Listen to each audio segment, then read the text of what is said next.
Hello and welcome to another episode here on my channel. My name is ChaosMole, and today we have some news regarding humankind. We have a new reaction video, so to speak, the Scale of Humankind, where we are talking about some of the features they're representing in the game. And then we have another big announcement, if you have missed it.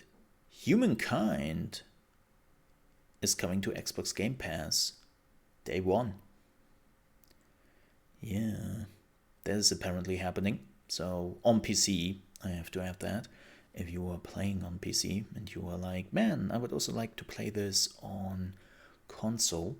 Unfortunately, that is not happening. I mean, they haven't even announced the console version yet. But yeah, Humankind will be on Game Pass day one. And you know what? Let's watch the trailer, and then let's jump into some of the portion of that trailer and where they talk about some of the features of humankind. Let's have a look here, shall we?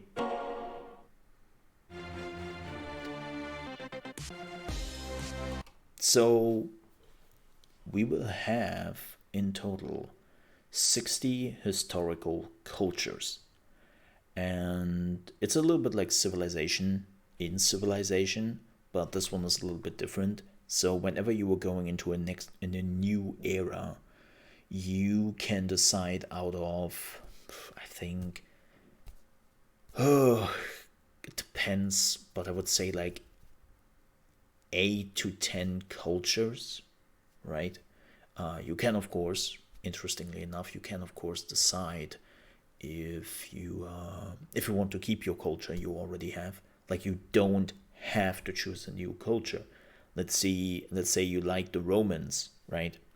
And you think that you really want to keep them, then you can push the Romans up till modern age, if you so desire. Problem is, of course, the Romans stick with their special unit, and they also stick with their special building, and that might be a little bit outdated.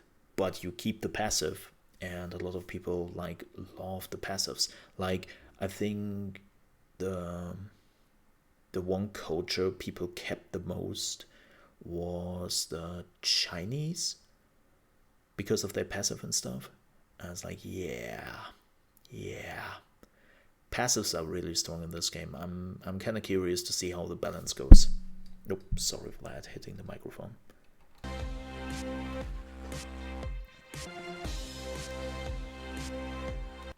Okay, so those are, when they are saying they have over I think 1.5 million is what they have in total on unique civilizations, is they're combining all the cultures.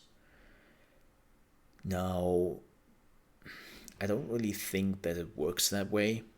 It's like just to throw like a huge number at you. But personally, I don't really think that it makes such a big difference. But that's just me. It's like just to tell you, like, hey, we have 1.5 million combinations in theory, right? In theory. 129 units makes sense because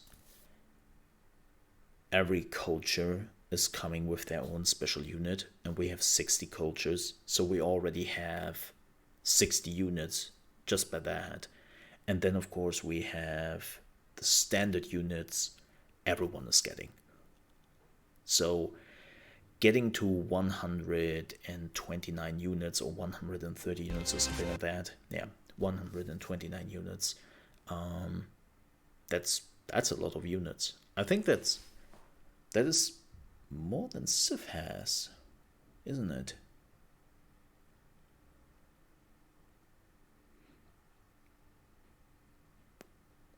I think so. I think so. I haven't counted them for a long time, so don't quote me on it. But that is a lot of units.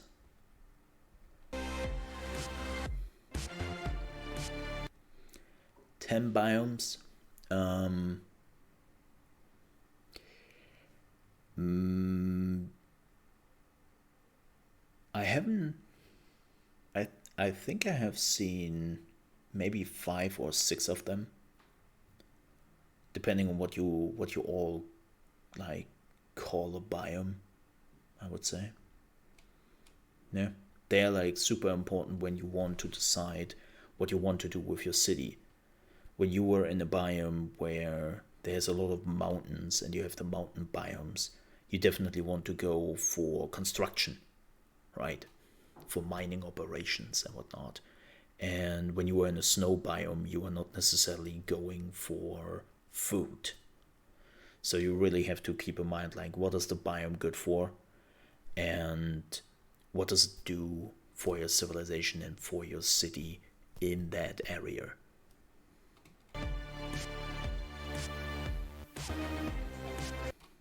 Okay, this one is a little bit funny. 45 animal species, and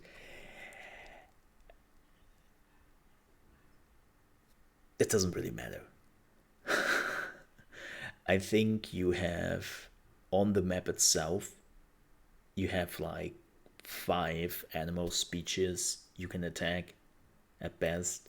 Like it, and the animal species is they're like showcasing here. They're really just background. They look nice. They give you a feeling of you were really in that biome, right? But they're not doing anything for you.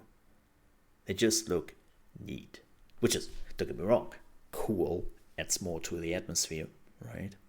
But they make it sound like as if this is something really important, that they have 45 animal species in the game. It's like, no, it's not. It's not. It's really not. Which is fine. But it's still cute. I love to look at them. Okay, 93 technologies. Can't really tell too much about it.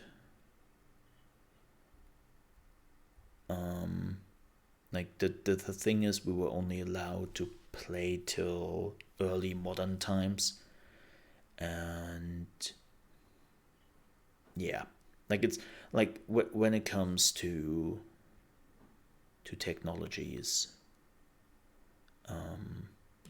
it's very much Civ. Like it's really, really a lot of Civ. One last thing I have to point out here, and I so much hope that this is something you can deactivate in the full game immediately, and that's that. The game ends in that many terms. I don't like turns is like the worst thing. This is the first thing I deactivate in Civilization. And we couldn't deactivate that in the beta. And I really, really hope for them that we are not seeing that in the beta and the full game. I want that out. I hate that. Like, let me play my round as long as I want. Like, don't tell me when the game ends. I don't know why they thought they want that in the game. Again, I really hope for the beta's sake that's why it was in. But I hope for the full game. Like, no. Just no. Actually, I should probably ask them that on Twitter.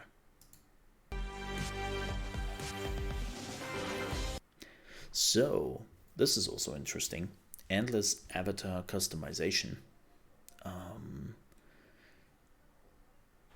This is interesting because in the beta we didn't have that. In the beta you were locked to an avatar and you could do nothing. Did that change anything? Did that mean anything? No. It's really just how it looks. But unfortunately in the beta we couldn't test that. So I'm really looking forward to all the things you can do with it. and I would definitely try to make me look very similar in comparison, for sure. I would definitely try that. Okay, more costumes. You're changing costumes depending on your culture, and yeah, it's mostly culture stuff. Over 10,000 voice lines makes actually sense. Like, what I really loved so far is the interaction between you and the AI in the game, that you really had a feeling you had a conversation with them, and not like just in Civ, where they're like, whatever, all right, I think I let this slide. It's like Civ doesn't have interactions. Civ is just showing you recorded voice lines. Like, the interaction is missing. So I like that. That's cool. It makes it feel much more alive, which is great. Oh, damn it. Man, they are jumping through those things the game is offering quite quickly. 520 minutes, 280 tracks of music. That's a lot. I had to say, it seems like they are having different music for the different cultures in the different time. So when you play the Romans, your Roman music would sound different in, let's say, the medieval age or in the modern age, even though you stick with the Romans, right? And so, like, every culture has their own music pieces depending on the timeline you're in. It's pretty great. Like, the music is fantastic in the game. Can I keep up to Civilization? Sometimes. Like, I have to say they try to have music depending on the culture you're playing, and there's just some music I don't like. You know, it's a personal preference, but there were definitely some music tracks where I was like, oh, that's the music that culture is known for. Nah, thanks.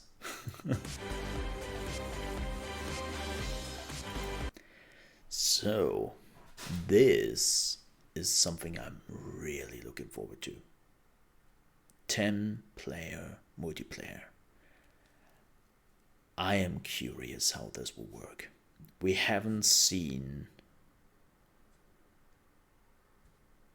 multiplayer yet.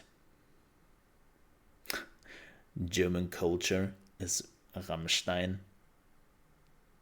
Musi, no. Believe it or not, like,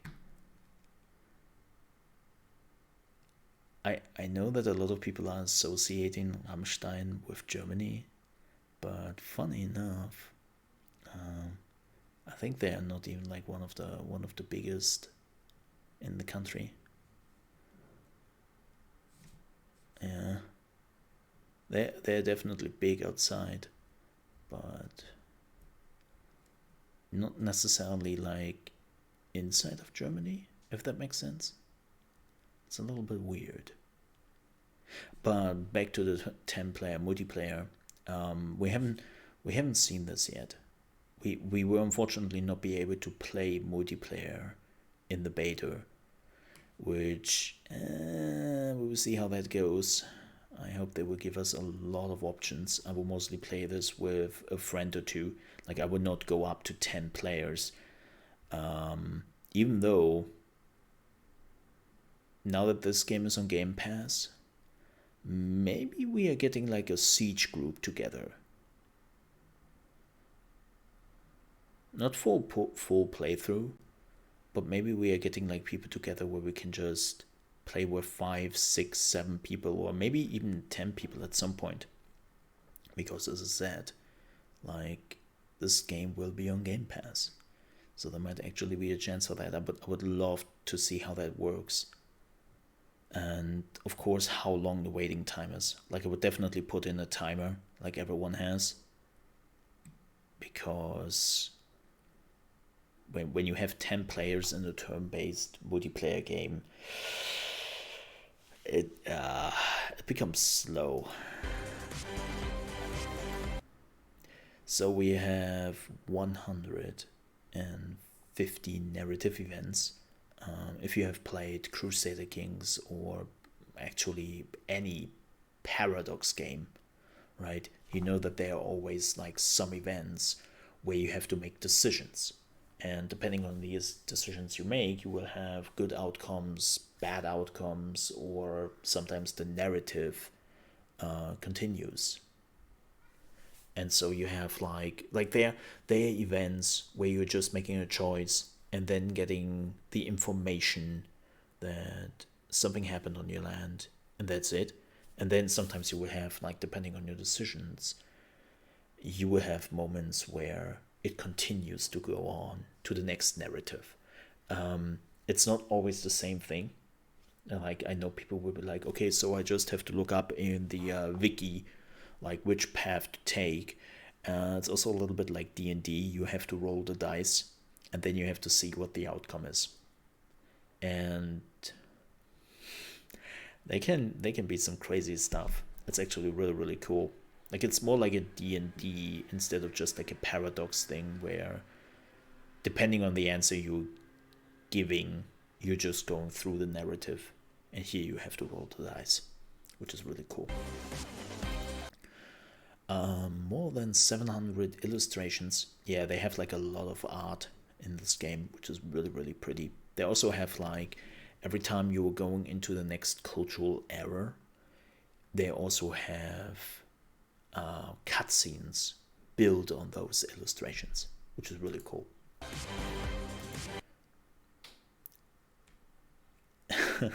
A lot of sounds, apparently. Okay, that's neat. Okay, and this is really just the end. Yeah, that's neat. Yeah, the game is coming out on the 17th and will also be day one Xbox Gamepass PC. There were a few things in the beta I wasn't a fan of. Like, there were just a few things which I felt like they really have to work on, and I hope they did. One of them was balance. Like, there were too many moments where it was clear that there was one particular culture which was very strong. Like, right at the beginning, if you choose the culture for influence, which can create a lot of influence, you have such an edge over your opponent, because you need influence for literally everything in the game. Like, literally everything. There is not a single thing you can really do without influence. And it's also very important because at the beginning everyone tried to grow as quickly as possible, and to basically capture the land surrounding you. You also need influence for that. So you're already having huge problems with getting the influence you need. And then you also need still influence for growing your country. And so influence, like, I made a video actually about it, that influence is like the scapegoat for everything. But there wasn't the only problem. Like, as I said, there were definitely some problems balance wise, which they have to figure out. Like, one of the things which is kind of problematic is, so there are also strategic resources on the map, like iron, bronze, and all that, right? Like civilization. But in civilization, you are not capturing one territory at a time. You are building a city somewhere, and then the city is growing, and is adding more territory for you. Where in Humankind, you choose a certain territory and then that whole territory is yours. So if you are not quick enough to get the territories where there is a strategic resource in it, you have no chance to get that. Like I would say in Civilization, getting strategic resources is a little bit more forgiving than it is in Humankind. And there was another problem.